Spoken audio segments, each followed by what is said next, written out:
দফায় দফায় sound grenade, জলকামান আর ধাক্কাধাক্কিতে উত্তপ্ত হয়ে ওঠে রাজধানীর কাকরাইল মোড়। দাবি আদায়ে রাজপথে অবস্থান নেন চাকরিচ্যুত বিডিআর সদস্যরা।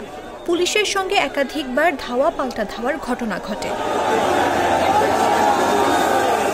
সোমবার সকালে শাহবাগে জাতীয় জাদুঘরের সামনে অবস্থান কর্মসূচি পালন করেন চাকরিচ্যুত বিডিআর সদস্যরা। দাবি পূরণে সাড়া না পেয়ে যমুনার অভিমুখে পদযাত্রা শুরু করেন তারা। পথে একাধিকবার পুলিশের বাধার মুখে পড়লেও কাকরাইল মোড়ে এসে অবস্থান নেন তারা।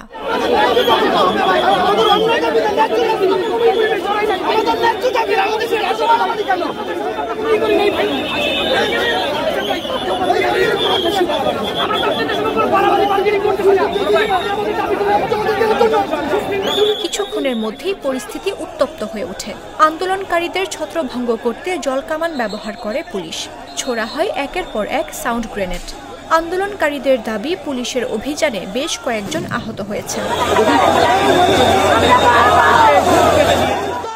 আন্দোলনকারীরা জানিয়েছেন, দাবি আদায় না হওয়া পর্যন্ত তারা আন্দোলন চালিয়ে যাবেন। এদিকে পরিস্থিতি নিয়ন্ত্রণে রাখতে অতিরিক্ত পুলিশ মোতায়েন রয়েছে কাকরাইল ও আশপাশের এলাকায়।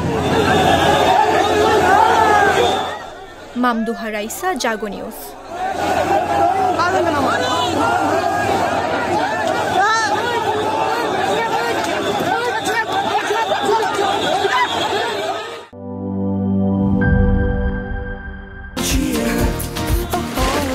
চিল হবে রিফ্রেশিং মুডে। চিয়ার আপ, চলো উড়াই খুশি।